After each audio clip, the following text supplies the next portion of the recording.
महाराज ज्ञानेश्वर माऊली, महाराज ज्ञानेश्वर माऊली।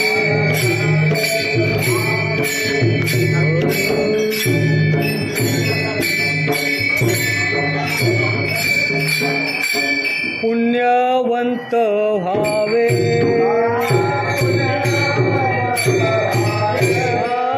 पुण्यवंत व्हावे, घेता सज्जनाची नावे, घेता सज्जनाची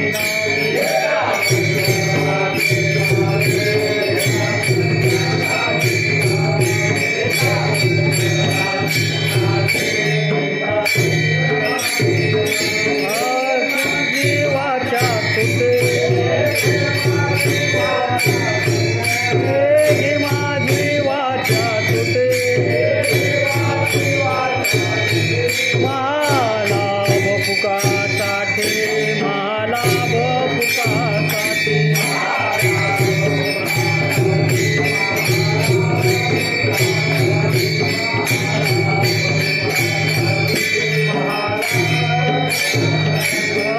विश्रांतीचा ठाव, विश्रांतीचा ठाव, पायी संताची भाव, पायी संताची भाव,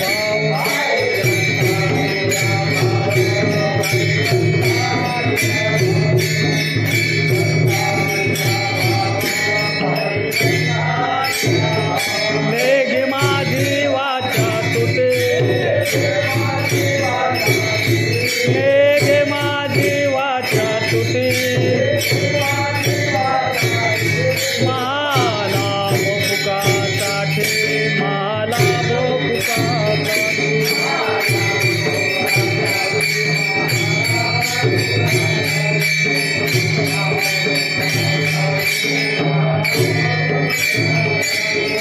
तुका मने पापे, तुका मने पापे, जाती संताची जपे, जाती संताची जपे,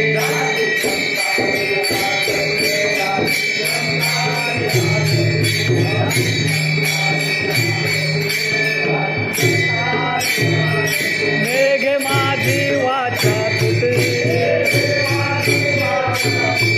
मेघ माझी वाचा तुटे, महालाभ पुकासाठी, महालाभ पुकासाठी,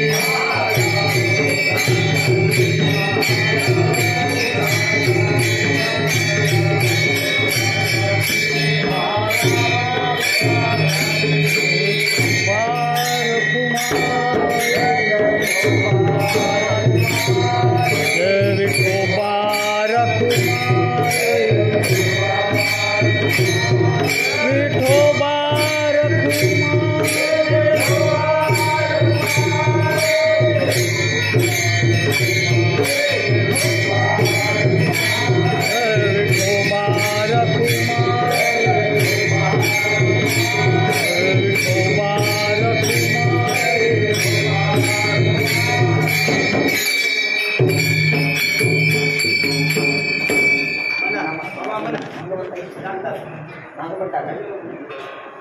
पुण्यवंत व्हावे,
पंढरीनाथ भगवान की जय, माऊली ज्ञानेश्वर महाराज की जय, जगद्गुरु तुकाराम महाराज की जय, छत्रपती शिवाजी महाराज की जय, श्री गुरु मोतीराम महाराज की जय, गुरुवर्य मारुती महाराज की जय, बजरंग बली हनुमान की जय।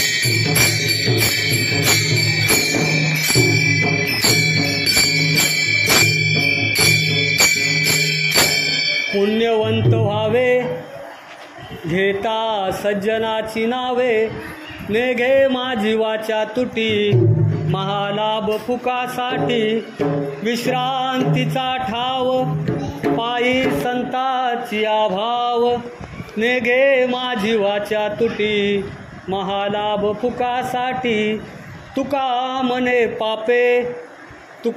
मने पापे जाती संताची जपे नेघे माझी वाचा तुटी महालाभ फुकासाठी विठाला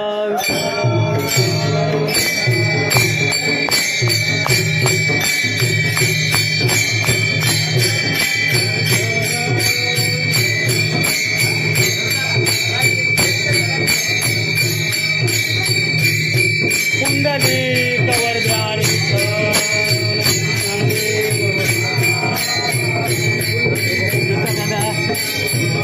माऊली ज्ञानेश्वर महाराज जगद्गुरु तुकाराम महाराज की जय छत्रपती शिवाजी महाराज श्री गुरु मोतीराम महाराज की जय गुरुवर्य मारुती महाराज की जय बजरंग बली हनुमान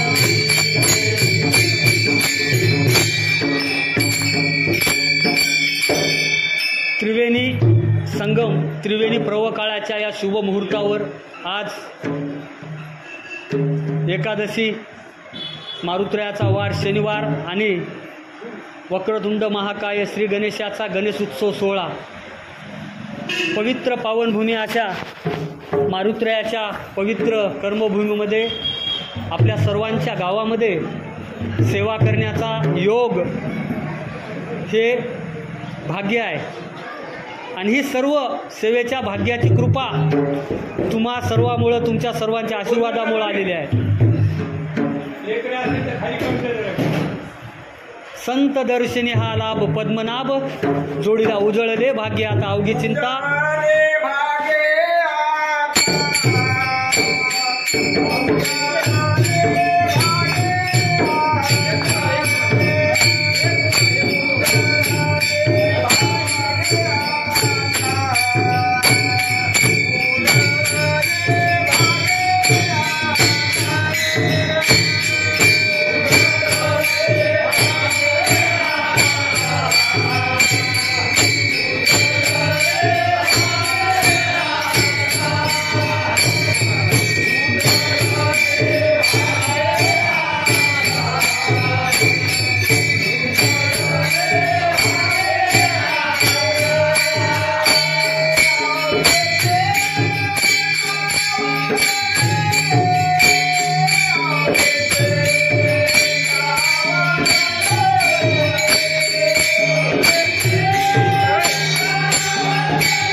जगद्वंदनीय जगद्गुरु संत श्रेष्ठ तुकोबाऱ्यांचा संत चरित्र वर्णनपर आणि संताच्या व्यक्तिमत्वावर आधारित असा हा अभंग आहे. कीर्तनरूपी सेवेला सुरुवात करण्यापूर्वी महायोग पीठे तटे भीमरत्या वरम पुंडरीकाय दातु मुनींद्रिं समागत तिष्ठ तमानंद कंदम परब्रह्मलिंगम भजे पांडुरंगम कर्पूरगौरम करुणावतारम संसारसारम भुजगेन्द्रहारम सदा वसंतं हृदयारविंद्यं भवं भवानी सहितं नमामि.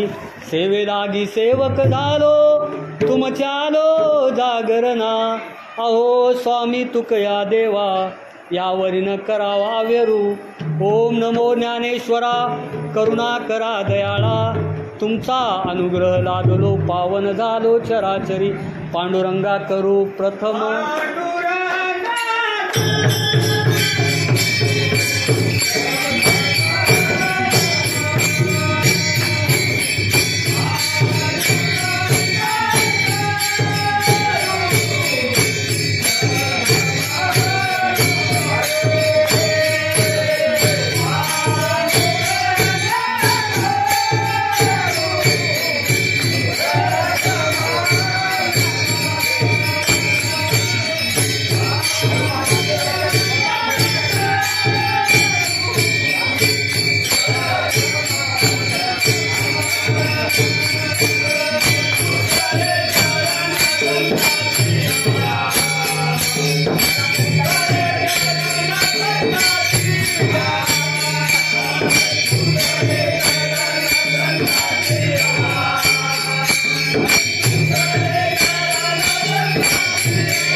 पुण्यवंत व्हावे घेता सज्जनाची नावे. जगद्गुरु तुकोबरायांचा शब्द हे ज्ञानाचं भांडार आहे. आणि या ज्ञानाचं भांडार एवढं समुद्रासारखं खोल आहे आणि एवढं समुद्रासारखं उत्तुंग आहे की एका एका शब्दामध्ये एक एक आयुष्य, एका एका जीवाचा उद्धार होतो. महाराज सांगतात पुण्यवंत व्हावे घेता सज्जनाची नावे. आपण सर्वजण संसारातले आहोत. संसारामधलं पुण्य आणि परमार्थातलं पुण्य. संसारामध्ये आपल्याला जगण्यासाठी, व्यवहार चांगला चालावा यासाठी, संसार सफल व्हावा यासाठी आपल्याला धन लागतं. संसारात जर यश मिळवायचं असेल, संसारात जर सुखाची प्राप्ती करायची असेल आणि संसार जर सुखानं पहिल्या तीराला कोणासमोर हात न पसरवता जर पुढे न्यायचा असेल तर कष्ट करून, मन लावून, काम करून जोडून या धन उत्तम व्यवहारे. उदास विचारे वेच करी. एक एक पै एक एक रुपया जोडून संसारामध्ये धन कमवावं लागतं. आणि त्या धनावर आपला संसार, मुलांचं शिक्षण असेल, मुलींचे लग्न असतील, घराचं काम असेल, वेगवेगळे व्यवहार करण्यासाठी आपल्याला धन लागतं, उत्तम धन लागतं. आणि संसार हा केलाच पाहिजे. संसारामुळं परमार्थाला शोभा आहे आणि परमार्थामुळं संसाराला आहे. ज्याप्रमाणे रथाला दोन चाका असतात, त्या दोन चाकामध्ये ही सृष्टी चालण्यासाठी, हा धर्म चालण्यासाठी, हे व्यवहार चालण्यासाठी दोन चाका असतात. एक परमार्थाचं चाक आणि दुसरं रथाचं दुसरं चाक ते संसाराचं आहे. आणि रथ चालवण्यासाठी सुद्धा दोन व्यक्ती लागतात.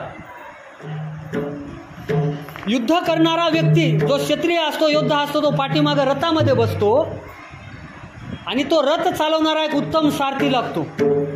मग सारथ्याचं काम असतं शत्रू कोणता चांगला आहे किंवा कोणत्या शत्रूला आपला योद्धा मारू शकतो किंवा आपल्या योद्ध्याला कोण्या शत्रूसोबत लढायचे हे कोण ठरवतं? सारथी. आणि तो सारथी रथ चालवतो, पाठीमागे योद्धा बाण घेऊन, तलवार घेऊन, जे काही साधन त्याच्याजवळ असेल ते घेऊन युद्ध करत असतो. आणि तुमचं आणि आमचं युद्धच आहे. आपल्या शरीरात सुद्धा योद्धा आहे आणि सारथी आहे. योद्धा म्हणजे मन, आपलं जे मन असतं, आणि सारथी म्हणजे आत्मा. एखादं काम करताना आपण विचार करत बसतो एकटे, आणि विचार करताना आपल्या डोक्यामध्ये एक मन म्हणतं हे बरोबर नाही, हे करू नये, आणि एक म्हणतं करावं, आपला फायदा आहे, केलंच पाहिजे. जे आपला फायदा आहे दुसऱ्याचा विचार न करता स्वार्थ साधतं ते मन म्हणजे आपण स्वतः. आणि जो दुसऱ्याचं नुकसान करून तुझा फायदा करू नको म्हणतंय ते आत्मा म्हणजे सारथी. भगवान परमात्मा संत आपण हे काय वेगळं काहीच नाही, फक्त ती दृष्टी पाहिजे. मग दृष्टी येईल कशी? त्यासाठी अगोदर आपल्याला सृष्टीचं अवलोकन करावं लागेल, आणि सृष्टी पाहण्यासाठी दिव्य दृष्टी लागते. दिव्य दृष्टी म्हणजे काय? अगोदर चित्त आपलं शुद्ध पाहिजे, आणि चित्त शुद्ध करण्यासाठी चित्ती तुझे पाय डोळा अखंड मुखी नाम तुमचे हेची एक तुम्हा मागणे जी दातारान उचित ते करा. म्हणजे भगवंताचं चित्तामध्ये जर पाय आपण आठवले, भगवंताचं नामस्मरण केलं तर चित्त शुद्ध होतं. चित्त शुद्ध जरी शत्रू मित्र होती, सर्पही नाही खाती व्याघ्र नाही खाती सर्पतया. म्हणजे कोणती व्यक्ती संसारातली असेल, परमार्थातली असेल, त्या व्यक्तीला विठाला विठाला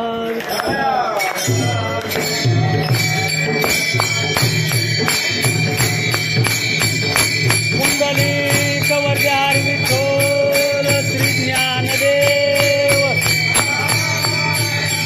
पंढरीनाथ भगवान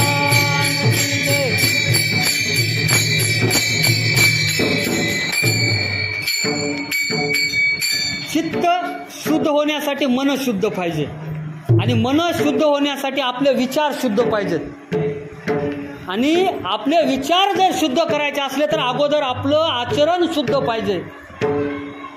आणि ज्या व्यक्तीचं आचरण शुद्ध असतं, ज्या व्यक्तीच्या आचरणामध्ये पावित्र्य असतं, ज्या व्यक्तीच्या आचरणामध्ये सेवा असते, ज्या व्यक्तीच्या आचरणामध्ये परोपकार असतो, ज्या व्यक्तीच्या आचरणामध्ये जगाचं कल्याण असतं, ज्या व्यक्तीच्या आचरणामध्ये इतराविषयी दयाळूपणा असतो, जिव्हाळा असतो, ज्या व्यक्तीच्या आचरणामध्ये दुसऱ्यावर परोपकार करण्याची नीती असते, ती व्यक्ती शुद्ध होते, त्या व्यक्तीचं मन शुद्ध होतं. आणि ज्या व्यक्तीचं मन शुद्ध होतं, लक्षात देऊन ऐका, ज्या व्यक्तीचं मन शुद्ध होतं त्या व्यक्तीचं चित्त म्हणजे बुद्धी शुद्ध होती. आणि एकदा का बुद्धी शुद्ध झाली, ज्याप्रमाणे लोण्याला आपण कडवतो, आणि कडवलेलं लोणी ज्यावेळेस उकळलं जातं आणि उकळून ज्यावेळेस त्याचं तूप होतं, त्या तुपाचं पुन्हा लोणी होत नाही, त्या तुपाचं पुन्हा दही होत नाही, त्या दह्याचं पुन्हा दूध होत नाही, दुधाचे पुन्हा कच्चं दूध किंवा खरंच होत नाही. परंतु कच्च्या दुधाचं पक्कं दूध, त्या दुधाचं दही, दह्याचं लोणी, आणि लोण्याचं मंथोनी नवनीता तैसे ज्ञानंता वाया व्यर्थ कथा, मंथोनी नवनीता तैसे ज्ञानंता वाया व्यर्थ कथा. म्हणजे कुठे आले? भगवंतापाशी. ज्या व्यक्तीचं तुपासारखं बुद्धी शुद्ध झाली, ते तुप म्हणजे सर्वोच्च सुख कशात आहे? दुधाच्या पदार्थामध्ये सगळ्यात स्वादिष्ट असेल तर तूप आहे, शरीराला पौष्टिक असेल तर तूप आहे. आणि आपल्या आयुष्याचं कल्याण करण्यासाठी सुरेश मागव, आपल्या आयुष्याचं कल्याण जर करायचं असेल, दूर कशाला, संसार जरी सुखाचा करायचा असेल किंवा संसारात जरी यश मिळवायचं असेल तर बुद्धी लागते. एखाद्या भोळसर माणसाला संसार सुखाचा होत नाही. त्याचा कोण कसा गैरफायदा घेतील, त्या भोळसर माणसाला कोण कुठं नेऊन त्याला लुटतील, लुबाडतील हे सांगता येत नाही. पण तोच व्यक्ती जर बुद्धिवान असेल, तोच व्यक्ती जर चरित्रवान असेल, तोच व्यक्ती जर हुशार असेल तर त्याला जगाच्या पाठीवर कोणी फसू शकत नाही. आणि हेच परमार्थामध्ये येतं. परमार्थामध्ये शुद्ध बुद्धी म्हणजे चित्त जर शुद्ध असेल तर त्याची बुद्धी भगवंताच्या पायावर लीन होते.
शुद्ध ज्याचा भाव झाला दुरी नाही देव त्याला. शुद्ध ज्याचा भाव, चित्त शुद्ध, शुद्ध ज्याचा भाव दुरी नाही त्याला देव. म्हणजे आवडे देवाशी तो आहे का प्रकार नामाचा रात्रंदिवस.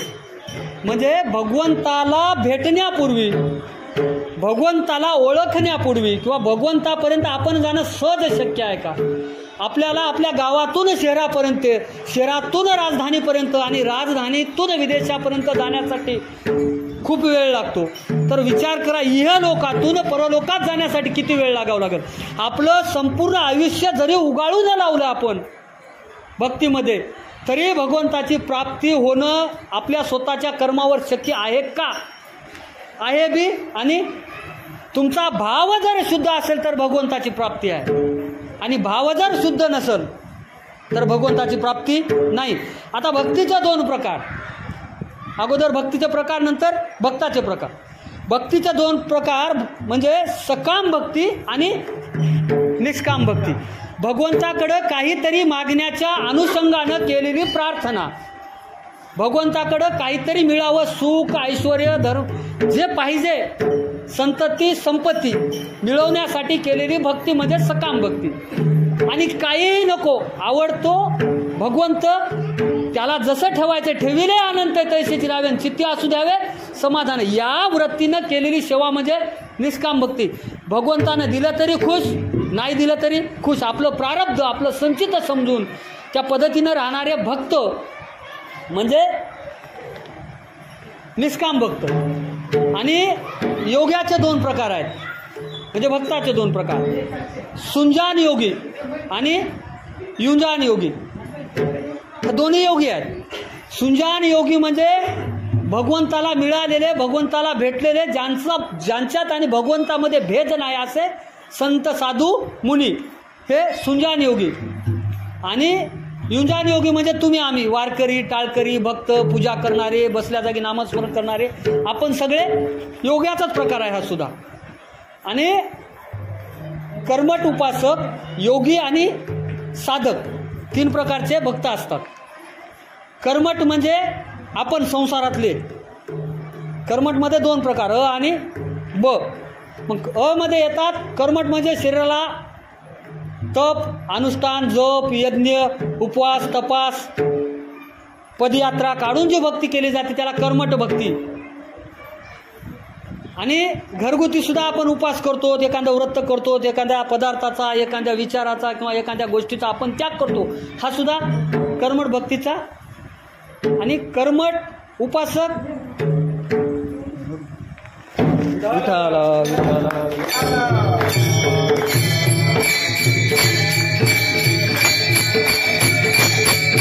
कुंडली कवरच्या हरी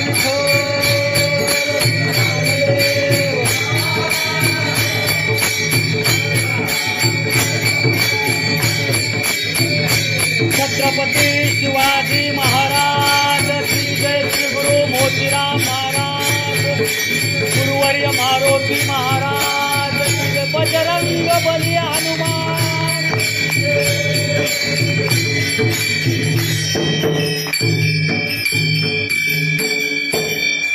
आणि संत, संत बहुअवघड आहे संत भेटी, परिया जगजटी करुणा केली. संत खरंच सोपे आहेत आणि संत खूप अवघड आहे. आता संत ओळखायचे कसे? संत ओळखण्यासाठी अगोदर जीवाचं ज्ञान व्हावं लागतं. लक्षात घ्या, संत ओळखण्यासाठी अगोदर जीवाचं ज्ञान व्हावं लागतं. जीवाच्या ज्ञानप्राप्तीनंतर आत्म्याचं ज्ञान व्हावं लागतं. आत्म्याच्या आत्मज्ञान प्राप्तीनंतर ईश्वराचं ज्ञान व्हावं लागतं. आणि ईश्वराचं ज्ञान झाल्यानंतर ब्रह्मप्राप्ती व्हावी लागते. आणि ब्रह्मप्राप्ती ज्या व्यक्तीला होते ती व्यक्ती म्हणजे संत. देवते संत, देवते संत, देवामध्ये आणि संतामध्ये काही फरक नाही. मग ब्रह्मप्राप्ती झालेला व्यक्ती जर ओळखायचा असेल, आता दिसणारा महाराज आणि असणारा महाराज. संतांची मानियाळी पाहिली तर आपल्या मळ्यामध्ये काम करत करत भक्ती करणारे संत सावता, गावाच्या एका कोपऱ्यामध्ये बसून आपलं कर्म करत करत सेवा करणारे संत रविदास, गावामध्ये आपल्या घरी काम करत करत भक्ती करणारे संत गोरोबा काका, गावामध्ये राहून आपलं काम करत करत सेले विणून विकणारे संत कबीर, गावामध्ये काम करत करत परमार्थ करणारे जगद्गुरु तुकोबाराय, आणि या पूर्ण महाराष्ट्राचं, भारताचं, नवे नवे या विश्वाचं कल्याण व्हावं यासाठी तीर्थयात्रा करून भगवत धर्माची स्थापना करून तुम्हाला आम्हाला हा विशाल वारकरी संप्रदाय निर्माण करून देणारे संत श्रेष्ठ ज्ञानेश्वर माऊली. अनेक नका पडू गाबाळाचे भारी येते आहे थोरे, हे संतांनी तेव्हा सांगून ठेवलेले, पण आपल्याला लक्षात आलं नाही. मग सज्जन आता संत झाले. परमार्थाच्या भाषेमध्ये संताचं नाव घेतलं की पुण्यवंत व्हावे. घेता परमार्थामध्ये जर आपल्याला पुण्यवंत व्हायचंय आणि संसारातून जर पुण्यवान व्हायचं असेल तर संसारामध्ये सुद्धा अनेक जण सज्जन होतात. जे काम केलेलं, जो आवडे सर्वांशी तोची आवडे, ह्या ज्या काय म्हणी झालेल्या आहेत सहज झाले नाहीत. आताही छत्रपती शिवरायांचं कार्य जर पाहिलं, छत्रपती संभाजी महाराजांचं कार्य पाहिलं, महाराजा पृथ्वीराज चव्हाणांचं कार्य पाहिलं, महाराणा प्रतापांचं कार्य पाहिलं, गुरु गोविंद सिंहांचं कार्य पाहिलं, नवे नवे शहीद भगतसिंगांचं कार्य पाहिलं, महात्मा गांधींचं कार्य पाहिलं, चंद्रशेखर आझादांचं कार्य पाहिलं, तुकडोजी महाराजांचं, गाडगेबाबांचं जे सेवाभावी कार्य होते, जगाच्या कल्याणा संताच्या विभूती, जगाच्या कल्याणा संताच्या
जगाच्या कल्याणा संताच्या विभूती. देह कष्टविती परोपकारे, देह कष्टविती परोपकारे.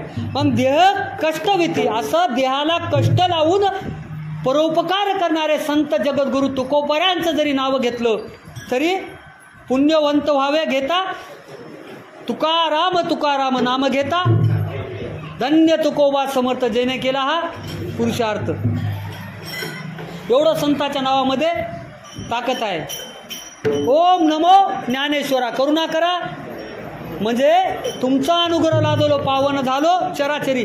त्यांचा अनुग्रह लागला किंवा त्यांचं नामस्मरण जरी केलं संत श्रेष्ठ ज्ञानेश्वर माऊलींचं तरी पुण्य लागतं. म्हणून पहिल्या चरणामध्ये तुकोबाराय म्हणतात पुण्यवंत व्हावे. पुण्यवंत व्हावे, पुण्यवंत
घेता सज्जनाची नावे.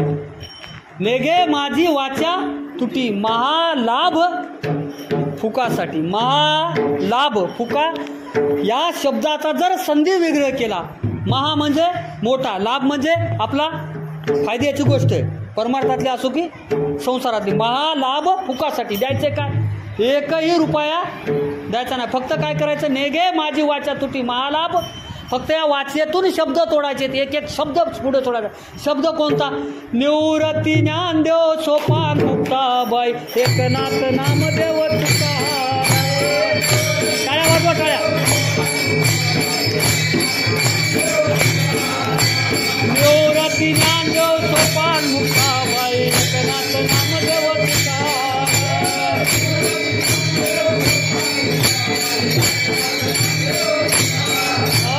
एकनाथ नामदेव तुकाराम. एकनाथ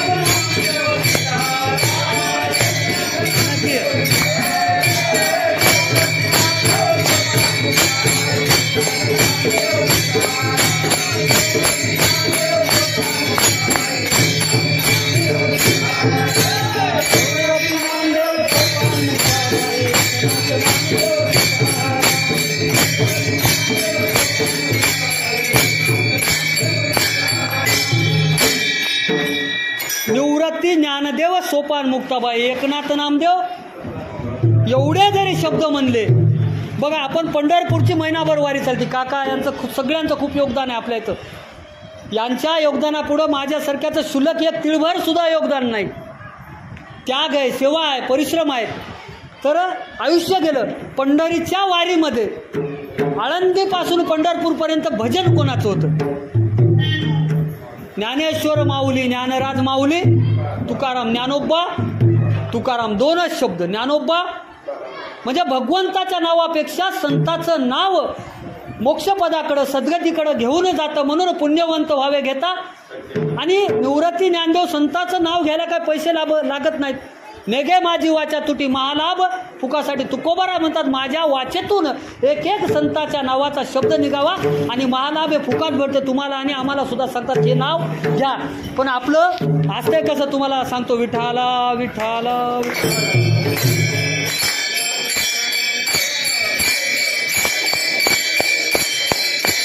कुंडली कवर्गे हरी विठ्ठल श्री ज्ञानदेव पंढरीनाथ भगवान की. माऊली ज्ञानेश्वर जगद्गुरु तुकाराम छत्रपती शिवाजी महाराज की जय. श्री गुरु मोतीराम गुरुवर्य मारुती महाराज की जय.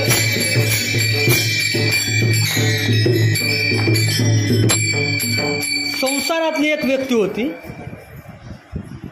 तुमचा आणि आमचा परमार्थ कसा असतं याचा दृष्टांत सांगतो तुम्हाला. एक व्यक्ती होती, असंच गावाच्या बाजूला आपल्या सकारामजीचं दुकान लागलेलं होतं आणि ते सांच्यापारचे 4-5 वाजले होते, त्याचं दुकान बंद होतं.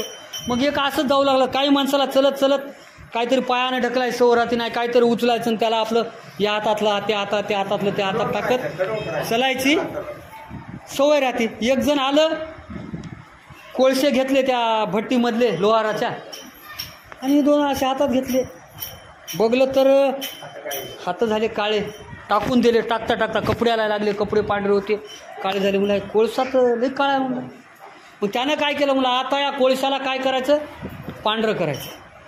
त्यानं ठरविलं या कोळशाला पांढरं करतो आणि पुन्हा खेळत जातो. म्हणलं सगळे कोळसे पुन्हा उचलले, जाऊन एका सार्वजनिक नळापाशी बसलं. मग आता हातानं धुवू लागलं तर ते जास्तच काळ. त्याचं म्हणणं त्याला कोणता तरी भारीचा निरमा साबण काहीतरी लागते. दुकानावर गेलं, घेऊन आलं, बकीट आणलं, त्याच्यात कोळसे टाकले, लागलं कोळशाला धुयाला. एवढे धुतले कोळसे बारीक झाले पण पांढरे झाले ना. थकून बसलं. काय करू बा म्हणला, एवढ्या गावानं बघले पांढरे करायचे. बघत सगळे माणसं आजूबाजूला जमा झाले.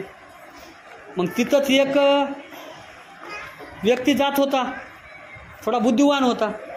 आणि त्या व्यक्तीनं त्याच्याकडे पाहिलं, माणसं बघायले, त्याला घामाघूम झाले, पुढे पाणी आहे, तोंडावर पाणी माराले, पुन्हा धुयाले, पुन्हा बघायले, कोळसे काय पांढरे होईच नत. म्हणलं आता हे झाल्याशिवाय घरला जायचं नाही, ते बी पण नको ते करत बसता संसारात आपली हीच गत आहे. मग पुढं काय होतं, ती सज्जन व्यक्ती जवळ जाते, हे कोळशाचा रंग बदलतो म्हणला मी, कोळशाचा रंग बदलते पण पांढरा होत, पांढरा बी करतो म्हणला. पण अगोदर मी याला रंग बदल कसे शक्य म्हणला, दिवस गेला मला, 3 घंटे गेले, एवढं गाव आलं, निरमा आणला, बारीची साबण आणली, धुतलो, पूर्ण टाकीभर पाणी वाया घातलं, 1, 2, 250 लिटर, तरी कोळसे पांढरे झाले नाही. आणि आता तू काय म्हणजे असा खूप शहाणा झालास का, खूप हुशार झालास का कोळसे पांढरे करायला. त्यानं काय केलं, ज्याचं वर्म त्यालाच लावावं लागते. लोह्याला तोडायला सोन्याचं करवत जमत नाही, लोह्याला कापायला लोहच लागते. त्यानं काय केलं, बाजूला लाकडं पडलेले होते, तिथंच लोहाराचे ते लाकडं पेटिले, भाता पेटीला, आणि ते अग्नी प्रज्वलित झाली. अग्नी प्रज्वलित झाली, त्याच्या जवळचे कोळसे घेतले आणि त्या अग्नीवर टाकले. 5 मिनिटामध्ये त्या कोळशाचा निकारा झाला, म्हणजे विस्तू पूर्वरूपामध्ये कोळसा आला. आपलं कसं राहतंय, आपण मंदिरात आलं की आपल्या मनामध्ये एवढी भक्ती निर्माण होती, आपण कीर्तनात पोती वाचत बसले की एवढे भक्त होता, ती पोती एकदा बाजूला ठेवली, एकदा मंदिराच्या बाहेर गेलं की आपला पुन्हा कोळसा होते.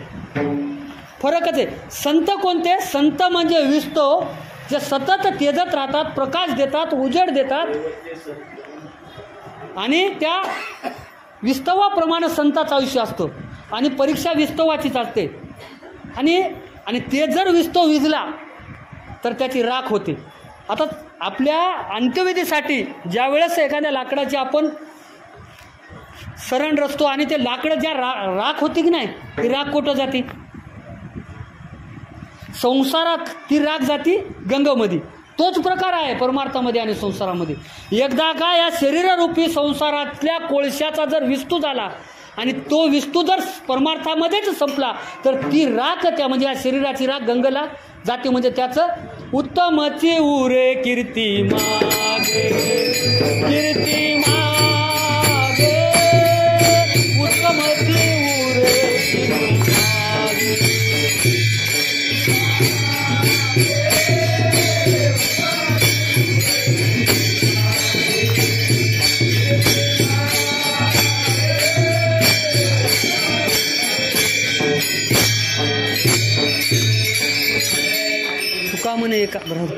तुका म्हणे एका मरण्याची शरण, उत्तमाची उरे कीर्ती मागे. मग कीर्ती जर लागायचं सोपं आहे. नेगे माझी वाचा तुटी, महालाभ फुकासाठी.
संताच्या सज्जनाच्या नावामध्ये महालाभ होतो. आणि तुकोबाराय म्हणतात विश्रांतीचा ठाव पायी संताचे, म्हणजे ठाव कुठं आहे, ठिकाणा कुठं आहे, विश्रांती कुठं आहे, सुख कुठं आहे, समाधान कुठं आहे, ते समाधान सुख संताच्या चरणावर आहे. संत चरण रज लागता सहज वासनेचे बीज.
चरण रज लागता सहज वासनेचे बीज.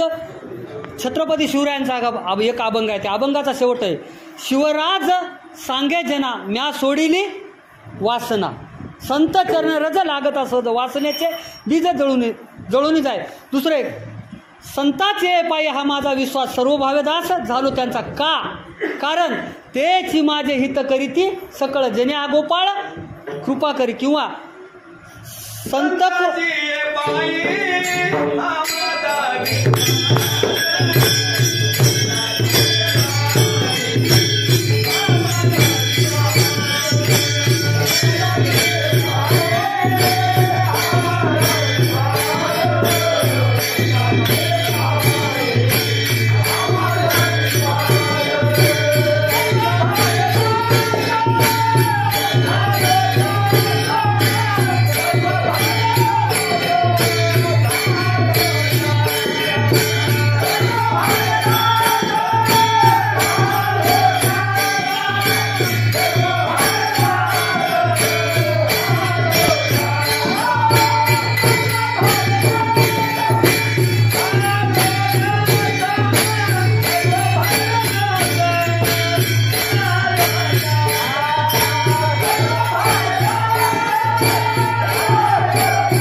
हित करीती सकळ जने हा गोपाळ कृपा करी. किंवा श्री संताचे माता चरणावरी साष्टांग हे करी दंडवत. विश्रांती पावलो सांभाळा उतरी वाढले अंतरी प्रेम सुख. विश्रांती पावलो, विश्रांतीचा ठाव पायी संताची या भाव. विश्रांती पावलो सांभाळा उत्तरी. म्हणून आपलं सुख विश्रांती म्हणजे काय? विश्रांती म्हणजे समाधान. एखाद्या व्यक्तीनं एखादं काम करण्याचं ठरवलं आणि ते काम पूर्ण झाल्यानंतर जो मोकळा श्वास घेतो, किंवा आपण शेतामध्ये खळं करण्याच्या दिवशी मळणी यंत्र होतं, पोते घरी भरून आणून टाकले की आपण एक मोकळा विश्रांतीचा ठाव घेतो, तसं भगवंत प्राप्तीचा मार्ग सापडला, भगवंताकडे जाण्याचं ज्ञान मिळालं आत्मशुद्धी झाली, ज्ञानप्राप्ती झाली आणि स्वतःचं कल्याण झाल्याची अनुभूती ज्या दिवशी आपल्याला मिळाली तो दिवस म्हणजे विश्रांतीचा ठाव, पायी संताची या भाव. तर भाव कुठं आहे आणि भाव मिळतंय कुठं, भाव कुठं भेटतंय, कोण्या दुकानावर भेटतंय? भाव म्हणजे काय? संताकडेच भाव आहे.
तुका म्हणे एक भावाची कारण, म्हणजे भाव हे भगवंत प्राप्तीचं कारण आहे.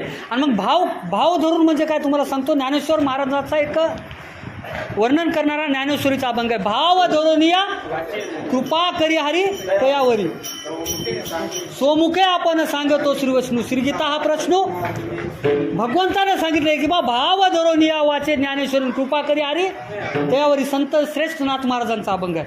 मग आजपासून आपण सर्वच करतो, फक्त भाव धरून ज्ञानेश्वरी वाचायची, भाव धरून भजन करायचं, भाव धरून नामस्मरण करायचं. भाव म्हणजे काय तुम्हाला सोपं सांगू काय?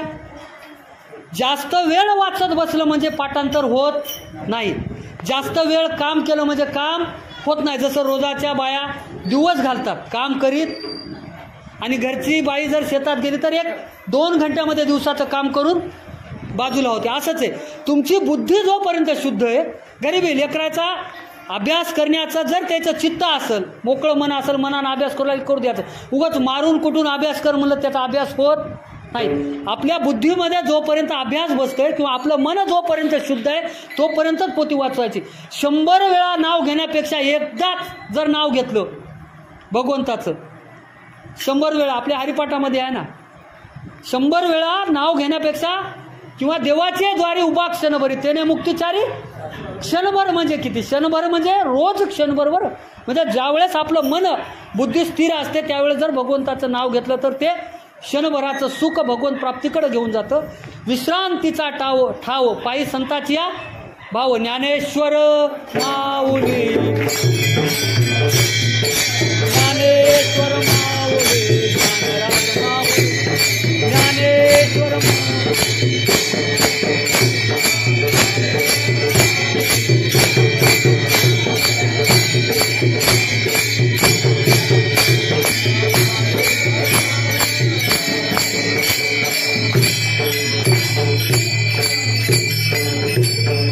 संत आता नाही होय की देत 10 संत आहेत की नाही? मग संत म्हणून कोणाला ओळखायचं? फेटा बांधला, धोतर नेसलं, कमरेला कमरपट्टा बांधला, 4 गोष्टी सांगितल्या, 4 अभंग म्हणले म्हणजे संत झाला का? तो फार फार तर कीर्तनकार, जास्तीत जास्त प्रवचनकार, त्याच्या पलीकड नाही. संत कोणाला म्हणायचं?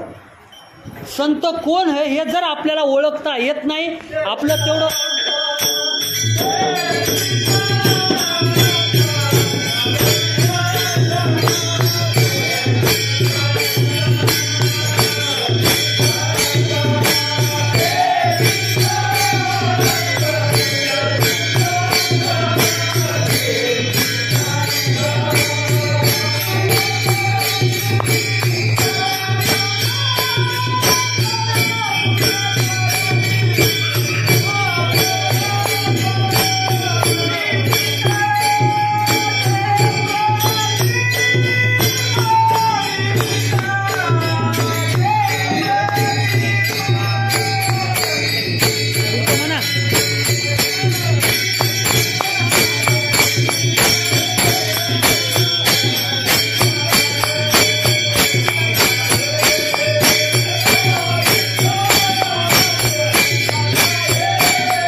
ज्ञानी संत ज्याचा हेत म्हणजे ज्याचा हेतू, ज्याचा भाव, ज्याची भक्ती श्री विठ्ठल भगवान परमात्मा पंढरीसाच्या चरणी असतो तो संत. मग संत ओळखायचे कसे? खूप सोपं आहे. संत श्रेष्ठ ज्ञानेश्वर महाराजांची ज्ञानेश्वरी म्हणजे आपल्याला साक्षात संत श्रेष्ठ ज्ञानेश्वर महाराज. संत जगद्गुरु तुकोबरायांचा गाथा म्हणजे आपल्यासाठी तुकोबरायांची भेट. ज्या संताचा जो अभंग वाचतो आपण, ज्या संताच्या ज्या अभंगाचं भजन गायन करतो आपण, संत आपल्यासोबत आहेत. संत हे संपत नाहीत, संत हे मरत नाहीत, संत हे या लोकातून जात नाहीत. 800 900 वर्ष झाले ते जिवंत आहेत आणि आपण मेल्यानंतर 8 वर्ष सुद्धा आपलं नाव शिल्लक राहत नाही. म्हणून इथून पुढं तुकोबरायांनी 16व्या शतकात सांगितलं आहे, संत कलियुगामध्ये खूप झालेत, होणार आहेत.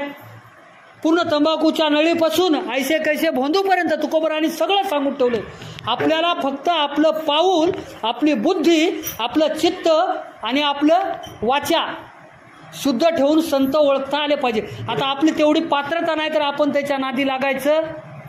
दावोनी वैराग्याची कळान भोगीविषयी तुका म्हणे सांगो किती जळोतयाची, हे नको आपल्याला.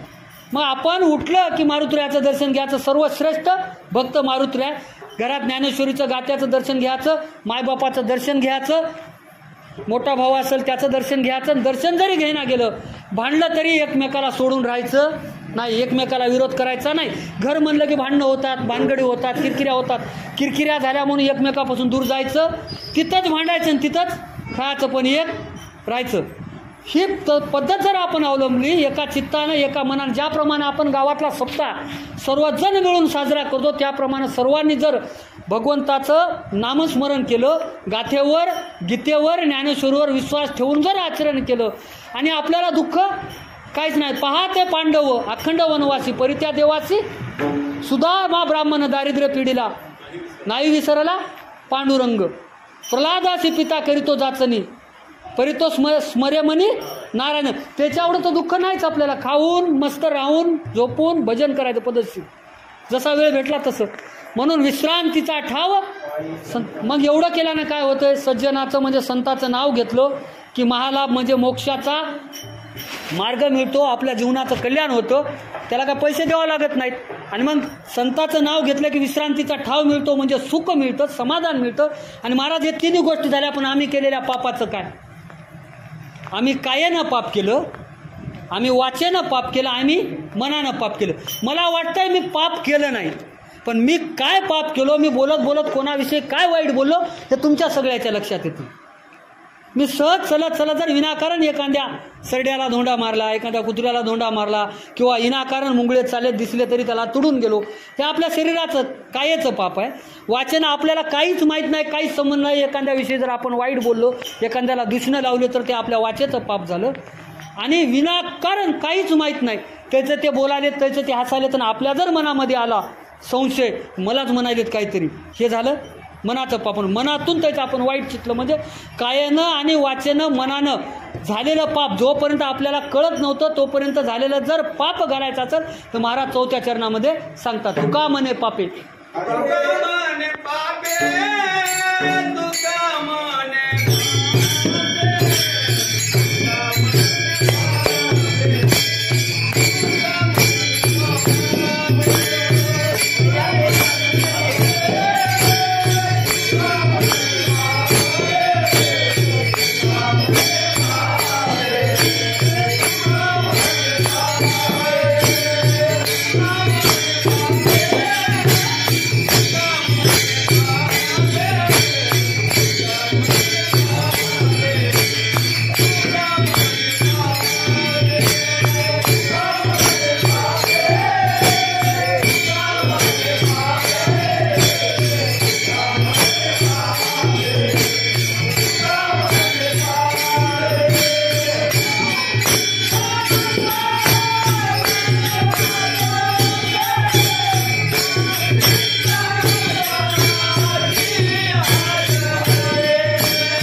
संताची या जपे. संत तुम्हाला सांगतो 4 शब्दामध्ये आणि सेवेचा समारोप करूया. ज्याच्यावर देवकृपा होते, ज्याच्यावर गुरुकृपा होते, ज्याच्यावर आत्मकृपा होते आणि ज्याच्यावर शास्त्रकृपा होते. म्हणजे देवाची कृपा, अंतरात्म्याची कृपा, शास्त्राची कृपा आणि गुरुची कृपा, या 4 जणांची कृपा ज्याच्यावर झाली तो संत. आणि 4 पैकी शास्त्राची कृपा झाली तरी आपल्या जीवनाचा उद्धार आहे, 3 सोडून द्या. किंवा गुरुची कृपा झाली तरी आपल्या जीवनाचा उद्धार आहे, सोडून द्या. आत्म्याची म्हणजे आपल्या अंतर्मनाची, भगवंत जो आपल्या शरीरामध्ये राम प्रभू राहतात, आत्मा राहतो, त्याची कृपा एकट्याची झाली तरी आपला उद्धार आहे.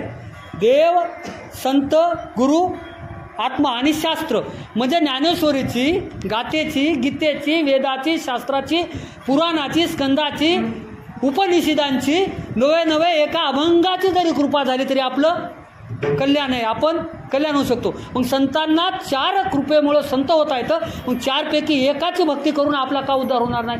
म्हणून तुकोबाराय सांगतात, तुका मने पापे जाती संताची या जपे. म्हणून आपण तुकोबारायांचा जप करूया. तुकाराम तुकाराम, राम तुकाराम तुकाराम तुकाराम. टाळ्या वाजवा, टाळ्या.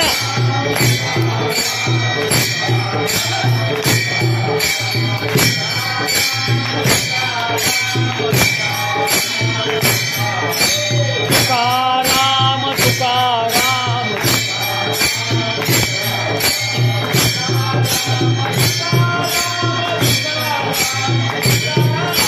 तुकाराम तुकाराम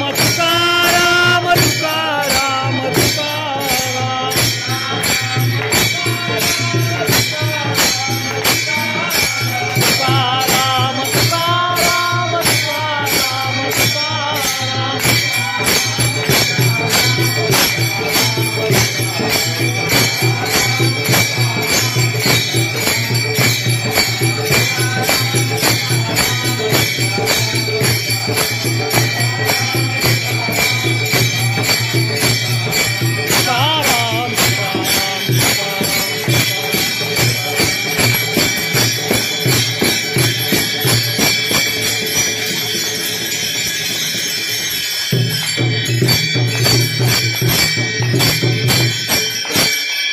पायाच्या प्रसादे काही बोलिलो विनोदे, मज समा करणे संती, नवे अंगीभूत युक्ती, मज पामराशी काय थोरपण, पायीची वाहन पायबरी, किंवा बोलिले लेकुरे वेडे वाकुडे उतर, करा शबा अपराध, महाराज तुम्ही सिद्ध.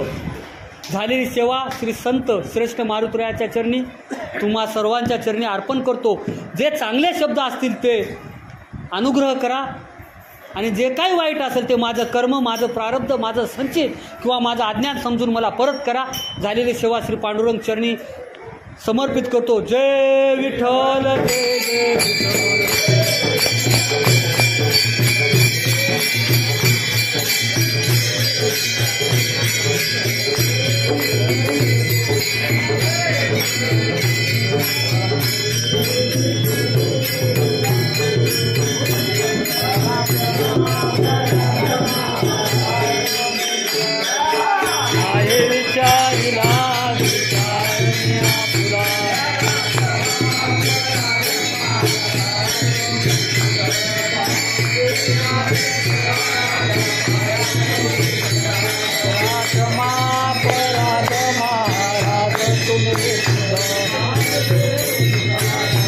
ज्ञानदेव तुकाराम,